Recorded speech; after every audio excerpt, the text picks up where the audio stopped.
오늘 말씀의 주제는 다 같이 따라 해보도록 하겠습니다. 주는 회복을 선사하십니다. 주는 회복을 선사하십니다. 이 선사라는 말을 참 오랜만에 쓰는 것 같아요. 저는 자주 쓰기도 하긴 하지만 어떤 선물을 드릴 때 높여 부르는 말이기도 합니다. 이 선사하다. 여러분, 어느 조직이나 우리가 모임을 가거나 공동체를 바라보게 됐을 때 여러 종류의 그런 분위기가 있습니다. 여러 종류의 분위기가 있는데 이 조직의 구성원들도 그 구성체의 한 일부분이기도 하지만 그 공동체를 이끄는 사람을 우리는 흔히 말해서 리더라고 합니다. 리더. 존 맥스웰 목사님이 쓴 다시 리더를 생각하다라는 책이 있거든요. 여기서 리더를 무엇이라고 이야기를 하냐면, 잘 들어보셨으면 좋겠습니다. 어느 망해가는 조직을 예를 들고 있는데 그 조직 안에서는 비관적인 생각들로 가득 차 있다고 합니다. 우리는 안 된다, 우리는 희망이 없다, 다시 일어서는 건 불가능하다, 이런 부정적이고 비관적인 생각들로 가득 차 있고, 또 그러한 부정적인 분위기가 그나마 건강하게 남아있는 조직의 부분마저도 괴사를 시켜버린다라는 것입니다. 그래서 여기서 더 덧붙여서 이야기를 하고 있는데, 조직이 망하고 또 기업이 망하고 또 부도가 나기도 하고 그런 어려움을 겪고 있을 때 이런 부정적인 견해와 태도로 인해서 더 빨리, 더 신속하게, 또 혹은 그 분위기가 침체됨에 있어서 사람들에게 긍정적인 에너지를 발산하지 못한다라는 것입니다. 그런데 여기에 더 덧붙여서 이야기하는 부분이 있습니다. 이와는 정반대되는 조직이 있는데 환경은 같지만, 구성원은 같지만 늘 희망으로 인식하고 지금은 어렵다, 허나 다시 일어설 수 있다, 우리가 더 힘을 합하고 노력한다면 위기는 기회로 변할 수 있다, 이렇게 긍정적이고 능동적인 스탠스를 취하는 그런 공동체가 건강한 공동체이다, 이렇게 이야기를 합니다.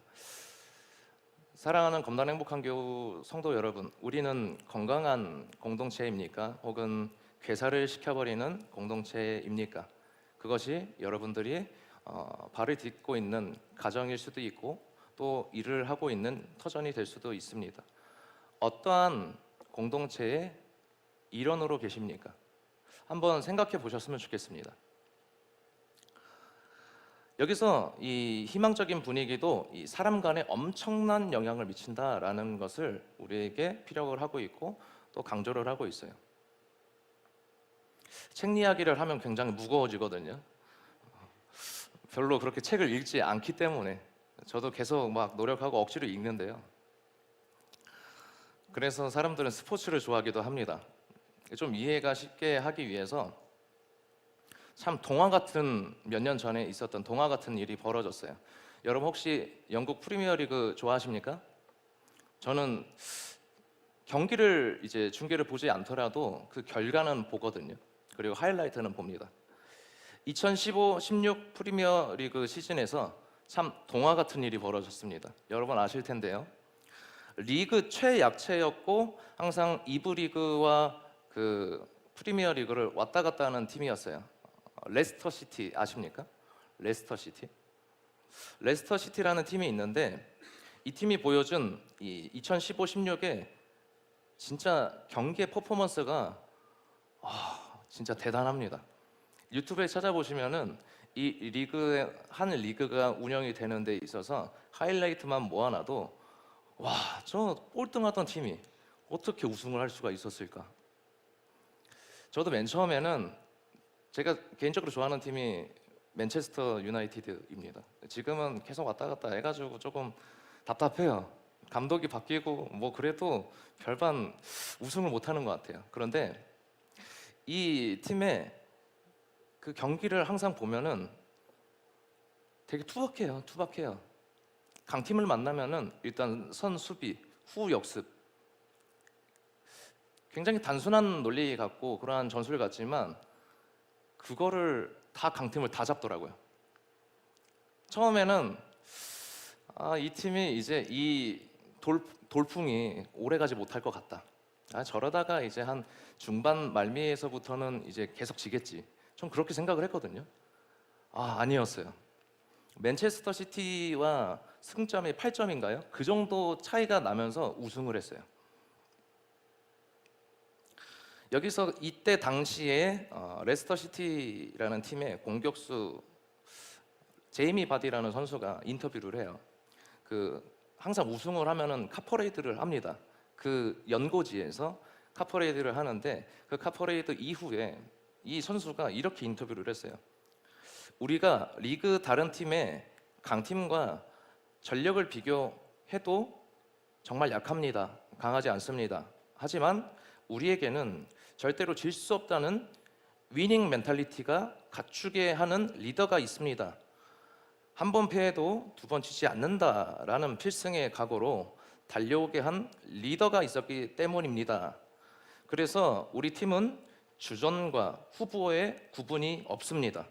어느 시간, 어느 순간에 1분, 2분 투입되더라도 즉시 뛸 수 있고 전력을 다할 수 있는 그런 팀원이 되었고 우리는 한 팀이 되었습니다. 정말 멋있지 않아요? 스포츠 선수들이 더 말을 잘하는 것 같아요. 이 부분을 제가 소개한 이유는 사실 우리에게 필요한 덕목인 것 같아요. 신앙생활을 함에 있어서. 앞서서 그 책을 소개를 했고 그리고 이 사례를 여러분들께 소개한 이유는 바로 무엇일까요? 긍정적인 사고예요. 우리를 행복하게 하는 것은 과연 무엇일까? 외부적인 것이 될 수도 있지만 그것은 찰나의 순간일 것입니다. 우리는 많이 공허함을 느끼죠. 돈을 벌면 또 돈 때문에 없었다가 돈을 벌면 뭔가 행복했었다가 그래도 공허함이 찾아옵니다. 그래서 다른 것들을 하죠. 다른 것들을 또 취하기도 하죠. 하지만 그 인간 존재론적인 공허함은 채울 수가 없는 것이 사실입니다. 건강하더라도 마찬가지인 것 같아요. 운동을 하더라도 마찬가지인 것 같아요. 과연 내가 누구에게 잘 보이기 위해서 이렇게 사는가?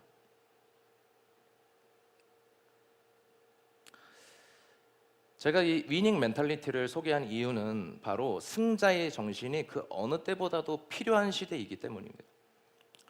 주일을 맞이하는 이 귀한 시간에 저와 여러분들이 동기부여가 되셨으면 좋겠습니다. 이 신앙생활을 함에 있어서 강한 동기부여가 되셨으면 좋겠습니다. 이미 예수님께서는 십자가의 죽음을 어떻게 해요? 부활하심으로 승리하셨습니다. 아멘. 그렇다면 우리는 그 부활의 영광의 승리의 그 흐름을 가지고 삶을 하루하루 살아가야 한다라는 것입니다.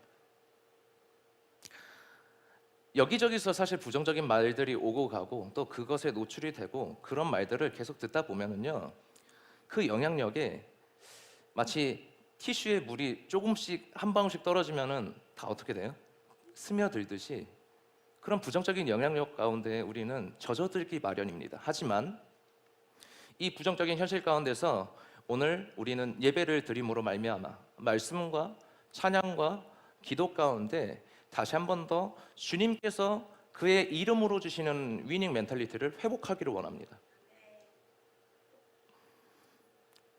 이 시대 가운데서 하나님께서 필요로 하는 그런 영적인 리더가 되셨으면 좋겠습니다.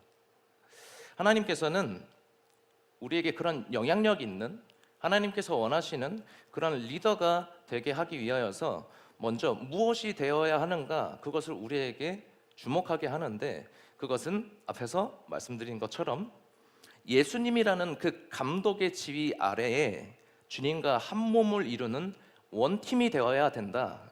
그것을 우리에게 말씀하고 계십니다. 에베소서 5장 29절에 30절까지 제가 읽어드리도록 하겠습니다. 누구든지 언제나 자기 육체를 메워하지 않고 오직 양육하여 보호하기를 그리스도께서 교회에게 함과 같이 하나니 우리는 그 몸의 지체임이라. 우리의 머리 대신 예수 그리스도와 그 예수 그리스도의 각 지체가 된 우리는 바로 어떻게 해요? 그 구성체의 일부분이지만 하나님께서 움직이시는 대로, 예수님께서 바라보게 하시는 대로, 움직이게 하시는 대로 우리는 예수님과 동역할 수 있고 그 동역의 리더십을 우리는 소유할 수가 있다라는 것입니다. 이와 같은 흐름으로 오늘 본문 말씀을 바라보기를 원하는데요. 이 본문의 앞뒤 맥락을 보게 되면 두 가지 종류의 사람을 우리가 나눌 수가 있습니다. 첫 번째는 여러분 그 삽지에 괄호로 제가 이렇게 두었는데 오늘 본문에서 볼 수 있는 두 종류의 사람들이 있습니다. 첫 번째는 바로 지키는 자 이렇게 표현되는 사람입니다. 마태복음 28장 4절 지키던 자들이 그를 무서워하여 떨며 죽은 사람과 같이 되었더라. 여기서 지키던 자 이 표현은 예수님의 시신을 그 무덤 앞에서 예수님의 제자들과 혹은 예수님을 따라가던 사람들, 사랑하던 사람들, 예수님을 주목하고 그의 곁에 있었던 그 공생 기간 가운데 계속 따라다니던 그런 추종자들이 있지 않습니까? 그 사람들이 예수님의 시신을 다시 가져가지 못하게. 왜냐하면 예수님께서는 그 전에 무엇라고 말씀하셨죠? 인자가 어떻게 될 거라고요? 네? 다 아실 거라고 여러분 잘 압니다.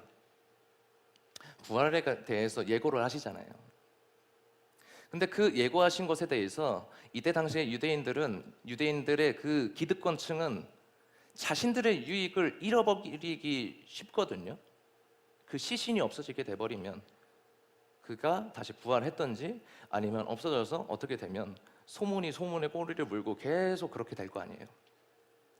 그래서 이 지키는 자들의 표현은 아까 전에 말씀드렸다시피 그 무덤을 지키고 있었던 군병들이에요. 군병들.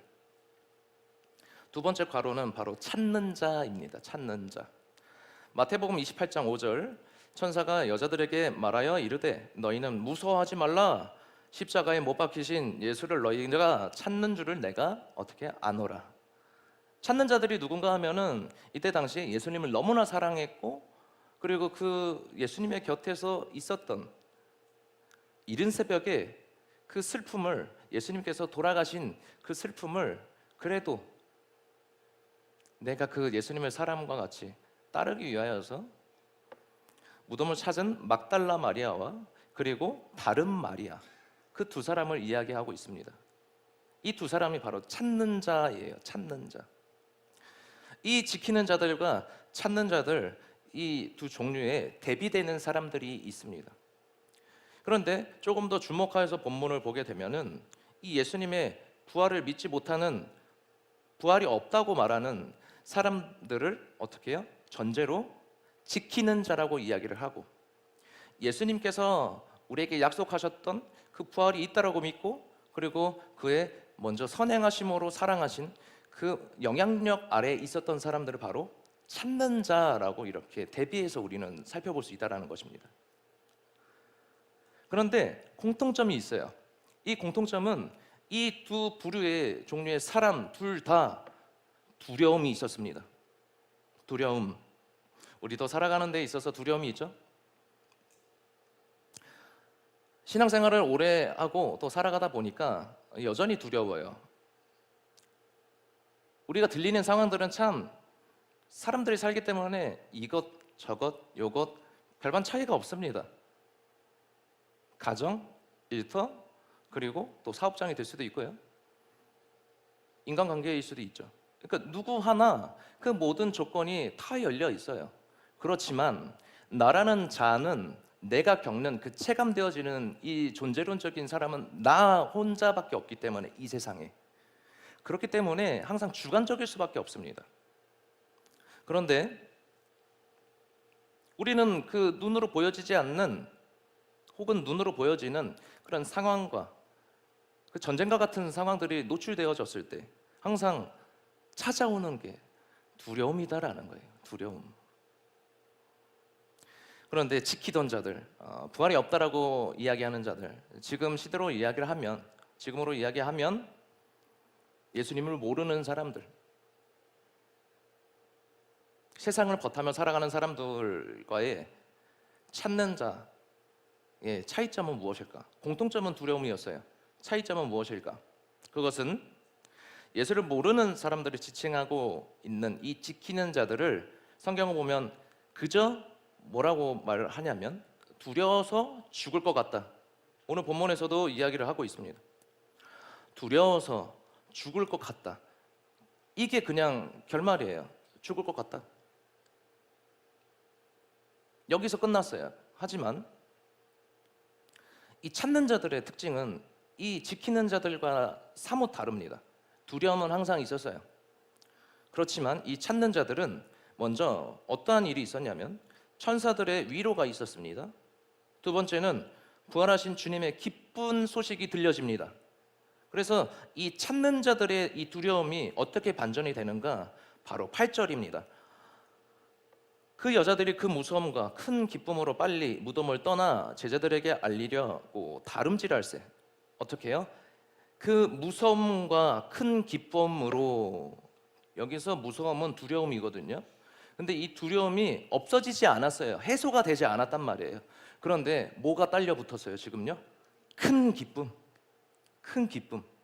이 찾는 자들은 두려움이 그들 삶 가운데 있지만, 상황으로 인하여서 두려움은 존재하지만 어떻게 해요? 하나님께서 주시는 그 큰 기쁨이 있다라는 거예요. 여러분, 우리 삶 가운데, 우리의 믿음 생활 가운데는 이 큰 기쁨이 있으십니까? 있기를 소망해요. 누구나 다 힘들어요. 누구나 어떻게 될지 모르는 그 두려움이 엄습하거든요. 그렇지만 주님께서 주시는 그 큰 기쁨으로 말미암아 우리는 믿음을 성숙되어져 가는 그 길 가운데 바라보고 그 여정의 길을 갈 수 있다는 것입니다. 여전히 본능적으로 무서움이 있었어요. 사라지지 않습니다. 하지만 그 무서움을 덮어버리는 큰 기쁨이 있다는 거예요. 그 무서움을 덮어버리는.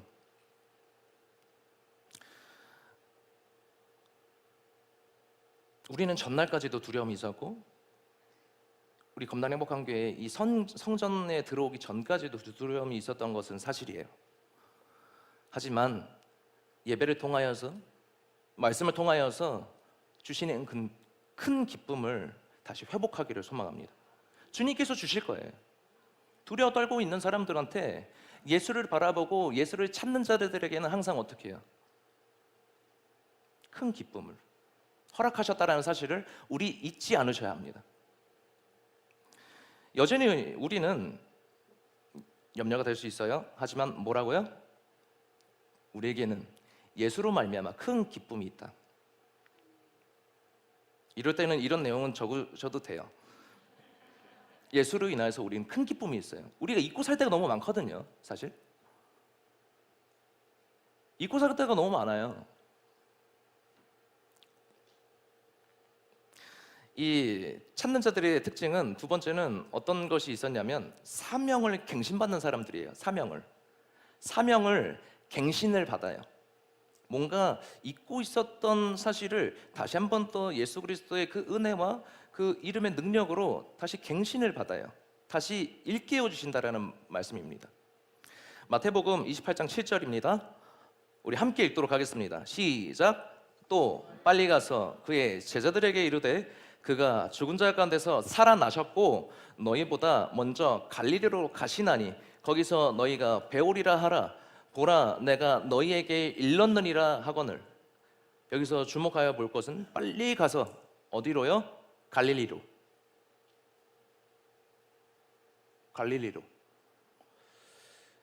이 놀라운 주님의 부활을 전해받지도 못하고 믿지도 못해서 여전히 두려워하고 절망하는 자들에게 이미 이제 죽음에서 부활의 승리로 말미암아 찾아오셨어요.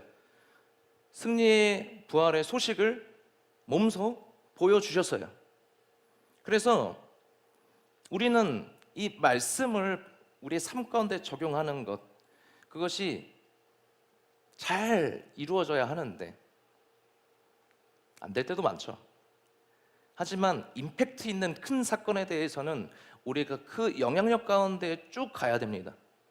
십자가의 사건만, 십자가의 죽으심으로, 십자가의 희생만 우리가 기억할 것이 아니라 뭐예요?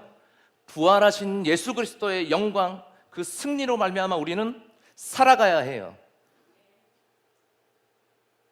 죽으신 것, 우리의 죄를 위하여서 죽으신 것, 그것만 우리가 기억을 하고 그러면요, 한이 많아요. 위로해 주시는 것도 많지만 너 언제까지 울고만 있을래? 난 이미 승리했다. 난 이미 승리했다. 죽음의 권세마저도 나를 이기지 못했다.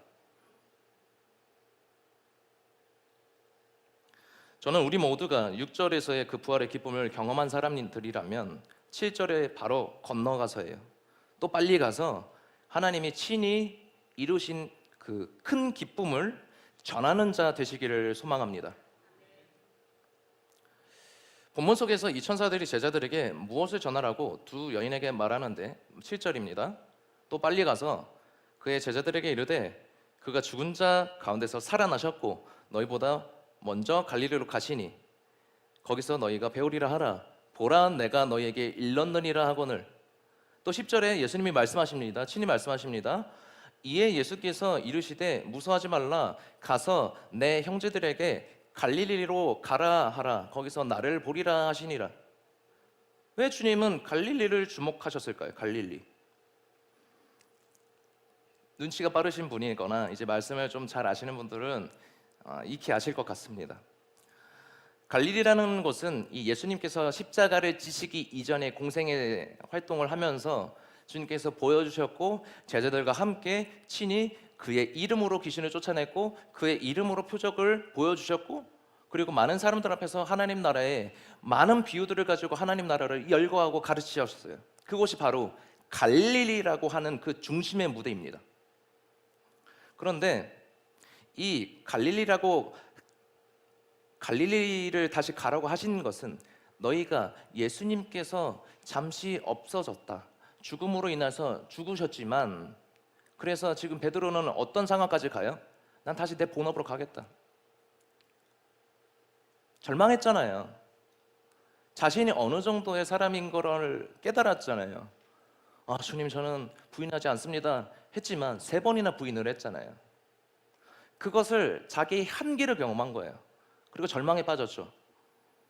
그런데 다시 제자들에게 갈릴리로 가라 이렇게 말씀하신 바는 바로 각성이에요. 각성. 사명의 갱신입니다. 사명을 다시 일으켜 세우시는 겁니다. 그 사명이라고 함은 예수님께서 우리를 첫 만남을 통하여서 어떻게 하시죠? 항상 내가 너를 사랑한다. 너 있는 그 모습 그대로 나와 함께 같이 가자. 내가 너를 통하여서 보여줄 것이 많다. 하나님 나라의 영광을 바라보고 하나님 나라를 일꾼으로서 이 땅 가운데 복음을 전하라. 이렇게 말씀하시지 않습니까? 여러분들에게 한 명 한 명 약속하신 바가 있으실 겁니다. 그 약속하신 것을 우리는 상징하는 것을 바로 갈릴리라고 이야기할 수 있다라는 거예요. 여러분들의 갈릴리는 뭐예요 도대체? 저도 잊고 살 때가 참 많았거든요. 정말 많았어요. 주님께서는 갈릴리로 가라. 그러니까 십자가 이전의 상태로 돌아가라. 나와 함께 있었던 내가 알려주었던 하나님 나라의 사명을 너가 다시 회복하기를 원한다. 이 말씀을 주님께서는 친히 하신다라는 사실입니다. 두 번째는 저와 여러분들이 돌아가야 할 곳이 있다면 바로 이 부분이에요. 갈릴리가 우리에게 전해주는 이 메시지. 세 번째죠. 세 번째 괄호에 보시면은 갈릴리가 우리에게 전해주는 이 메시지는 바로 첫 만남에 대해서 일깨워야 된다라는 겁니다. 처음 주님이 불러주셨던 그곳, 처음 주님께서 불러주셨던 그곳이 우리는 반드시 있습니다. 왜냐하면 먼저 만나 주시거든요. 두 번째는 뭐냐면 이 사명자로서의 역할이 회복이 되어야 돼요. 이 본문 말씀과 굉장히 유사한 말씀이 바로 구약에 있습니다. 창세기에 있는데요. 창세기 우리가 35장 1절입니다. 하나님이 야곱에게 이르시되 일어나 베델로 올라가서 거기 거주하며. 창세기 35장의 배경은 이러합니다. 야곱에게 있어서 인생 최대의 고비가 마주하게 돼요. 딸인 딥나는 원주민 족장에게 어떻게 돼요? 지금으로 이야기하면 이제 성폭행을 당하게 됩니다. 그래서 그 사실을 알고 난 형제들, 자신의 오빠들이 가서 군사를 일으켜 가지고 가서 쳤는데, 이 원주민들에게 본인들이 몰살을 당하기 직전의 모습입니다. 절체절명의 순간이에요. 이런 상황 가운데서 하나님께서는 아까 전에 1절에 베델로 올라가서 거기 거주하며, 왜 다시 베델로 돌아가라고 했을까? 야곱에게 베델은 무슨 의미였죠? 야곱에게 베델은 바로 참 어떤 의미를 가지고 있었는가, 그것을 우리가 앞뒤에 말씀을 바라보면서 조금 맥락을 파악을 해야 되는데, 이 베델을 상징하는 것은 야곱은 너무 잘 알고 있었어요. 창세기 35장 3절입니다. 우리가 일어나 베델로 올라가자. 내 환난 날에 내게 응답하시며 내가 가는 길에서 나와 함께 하신 하나님께 내가 거기서 제단을 쌓으려 하노라 하매. 야곱은 젊은 시절 이 탐욕이 커가지고 야심이 커서 형의 장자권을 속이고 빼앗아 오지 않습니까? 그래서 이 형인 에서한테 같은 가정 안에서 살 수가 없었어요. 살해 위협을 당했다라는 사실이에요. 그래서 자신의 외삼촌 라반의 집에 이렇게 가려고 하는데, 그 가는 여정 가운데서 이 베델을 마주하게 됩니다. 창세기 28장 15절. 내가 너와 함께 있어 내가 어디로 가든지 너를 지키며 너를 이끌어 이 땅으로 돌아오게 할지라. 내가 내게 허락한 것을 다 이루기까지 너를 떠나지 아니하리라 하신지라. 떠나지 않겠대요. 거의 야반도주하는 것처럼 도망갔는데, 그 밤에 이렇게 돌베개, 그러니까 돌을 베개 삼아서 자고 있는 상황 가운데서, 그래서 자신이 다시 일어나서 그날 아침에 어떻게 합니까? 베개처럼 베고 있었던 그 돌을 기둥으로 세우고 기름을 붓고 그곳에서 하나님의 영광을 찬양합니다. 고백합니다. 지금으로 얘기하면 그게 예배가 되겠죠. 우리가 예배를 드리다 보면은 이 감격에 사로잡혀서 눈물 흘리기도 하고 통곡하기도 합니다. 또 그런 분들을 매번 마주하게 됩니다. 그런데 이 인생길에 밤을 맞이하고 약속하신 하나님을 경험하게 되는 순간 우리는 아는 거예요. 베델로 돌아가야 된다. 갈릴리로 돌아가야 된다. 첫 만남. 왜냐하면 지금 야곱은 잊고 있었거든요. 야곱이 왜 잊고 있었냐면은 28장에서 베델을 마주했을 때 하나님께 고백했었던 그 고백의 내용을 보면은 내가 11조로 하겠다라는 거예요. 10분의 1을 하나님께 드리겠다. 뭐 이렇게까지도 되게 디테일하게 고백을 합니다.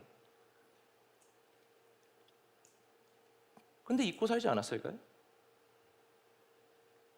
너가 그 어렵던 그 시간, 외롭고 고독과 절망에 사무쳐지는 그 시간 가운데 아무도 너를 이해할 수 없지만, 아무도 너의 편이 되어줄 수는 없지만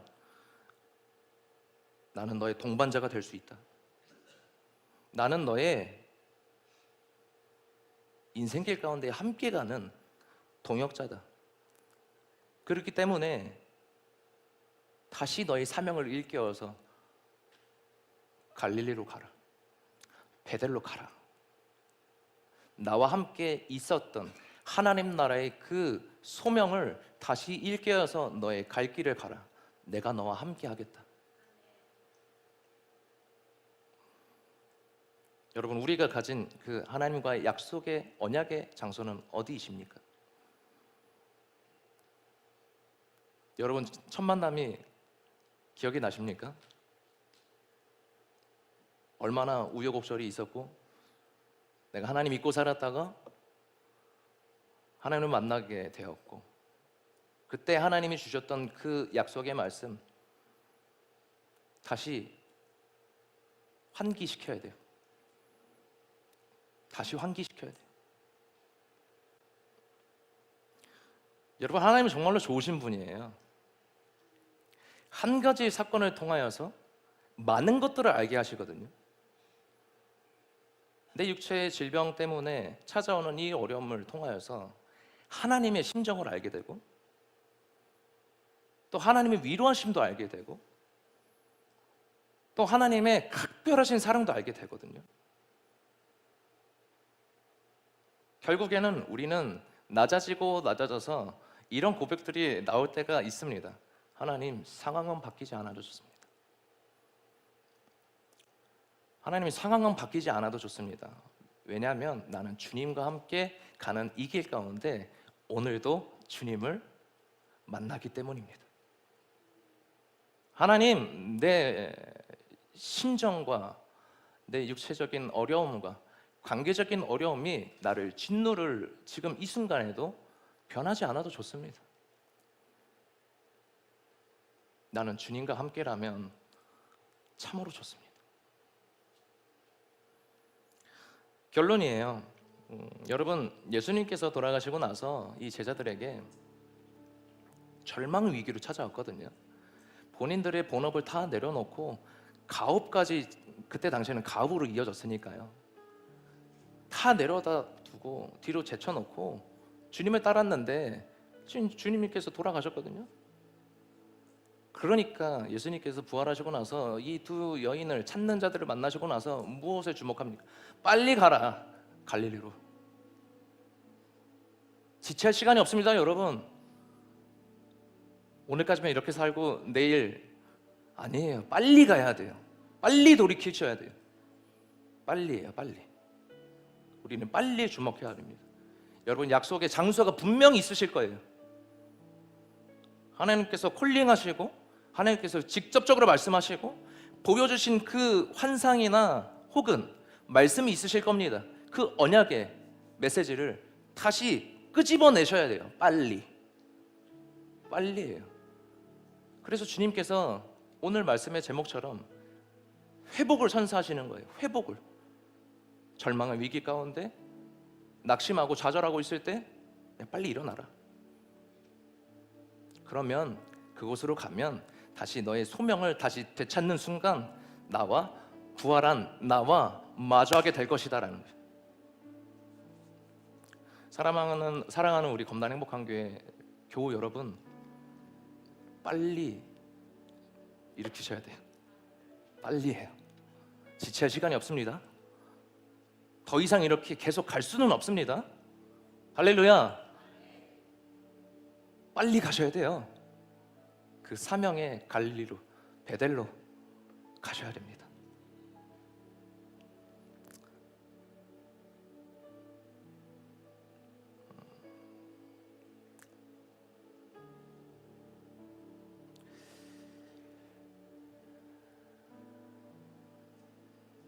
이 35절에 베델로 돌아갔을 때 기둥을 세우고 하나님께 선하였던 그것을 떠올렸을 거라고 저는 믿습니다. 이 베델은, 저는 이 주일에 우리의 그동안 살아온 그 모든 나날들이 헛되지 않다고 믿습니다. 우리를 홀로 내버려 두시지 않습니다. 왜 어려움을 부여해 주시는가? 그리고 그 어려운 상황 가운데 순간순간마다 행복을 주시기도 하는가? 그것은 하나님의 완급 조절이에요. 주는 회복을 선사하신다고 하셨습니다. 선물로 주신다라는 거예요. 선물로. 우리 시간에 짧게 기도하기를 원하는데요, 우리가 낙심하고 절망하는 상황들이 있습니다. 또 있을 수도 있습니다. 주님이 소망으로 바꿔주시는 그곳, 무슨 일로 힘드셨는지 그것은 잘 알지는 못합니다. 하지만 우리의 모든 것 아시는 주님께서는 위로해 주십니다. 다시 소명을 일깨워서 빨리 가라, 너의 약속의 장소로 가라, 이렇게 말씀하십니다. 우리가 잃어버렸었던 그 약속의 장소가 있다면 다시 회복해 해달라고 우리 다 같이 짧게 기도하도록 하겠습니다. 주님,